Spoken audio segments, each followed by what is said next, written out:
સૂકી ભાજી આમ તો બહુ જ કોમન છે, દરેકના ઘરે બનતી જ હોય છે. પણ અમુક નવા મસાલા ઉમેરી રેગ્યુલર કરતાં પણ 4 ગણી ટેસ્ટી સૂકી ભાજી આજે આપણે બનાવતા શીખીશું.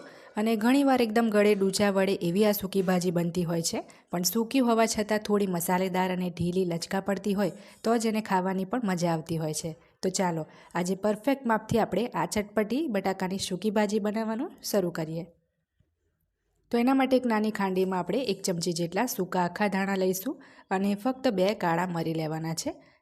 હવે એમાં આપણે અડધી ચમચી જેટલી વરિયાળી અને 5 ચમચી જેટલું જીરું લઈ અધકચરું આપણે એને ખાંડી લેવાનું છે. અહીંયા જો તમને અધકચરું ખાંડવામાં તકલીફ પડતી હોય તો એ હવાયેલું હશે તો એ ખંડાશે નહીં, તો તમારે એને થોડું પેનમાં શેકી લેવાનું છે તો તરત એ વટાઈ જશે. હવે અહીંયા મેં 300 ગ્રામ જેટલા બટાકાને 2 ભાગમાં વચ્ચેથી કાપી 2 થી 3 સીટી મીડિયમ તાપે મારીને બાફી લીધા હતા. બટાકા ઠંડા પડે પછી આપણે આ રીતના એને છોલી લઈશું. અહીં બટાકા પણ પ્રોપર બફાયેલા હોવા જોઈએ, જો થોડા કડક રહી જશે તો પણ ખાવાની મજા નહીં આવે. તો હવે આપણે એને મીડિયમ ટુકડામાં સમારી લઈશું.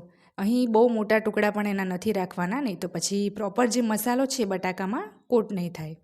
હવે એક કડાઈમાં આપણે 3 ટેબલસ્પૂન જેટલું તેલ લઈશું. સૂકી ભાજીમાં તેલ થોડું આગળ પડતું રાખીશું.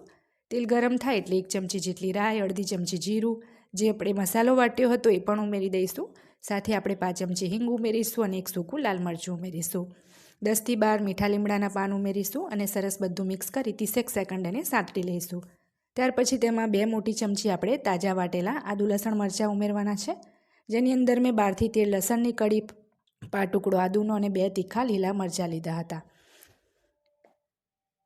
તો સરસ આપણો મસાલો ચડી જાય પછી એમાં 5 ચમચી આપણે હળદર ઉમેરી છે, 1 ચમચી ધાણા જીરું પાવડર અને 1 ચમચી કિચન કિંગ મસાલો ઉમેરીશું.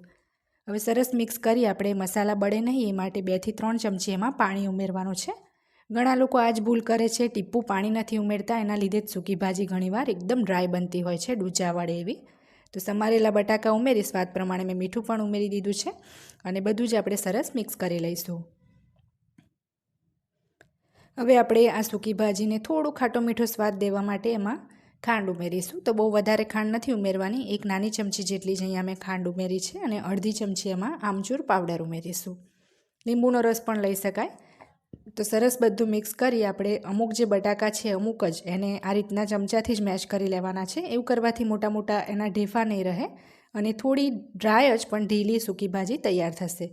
તો બટાકા ઉમેરી બસ 2-3 મિનિટ કૂક થાય એટલે ગેસ બંધ કરી એમાં મેં લીલા ધાણા ઉમેરી દીધા છે. તો એકદમ ચટપટી મસાલેદાર આપણી આ બટાકાની સૂકી ભાજી તૈયાર થઈ છે, જેને તમે ગરમા ગરમ રોટલી, ભાખરી, પૂરી સાથે સર્વ કરી શકો છો. એકવાર આ રેસીપીથી આ શાક તમે જરૂર બનાવજો, એટલું ટેસ્ટી બનશે કે 2ની જગ્યાએ 4 રોટલી જો ના ખાઈ જાઓ તો મને કમેન્ટમાં જરૂર કહેજો. તો રેસીપી પસંદ આવે તો ચેનલને સબસ્ક્રાઈબ કરી બેલ બટન દબાવવાનું ના ભૂલતા, જેથી મારા આવનારા દરેક નવા વિડીયોની નોટિફિકેશન તરત જ તમને મળે.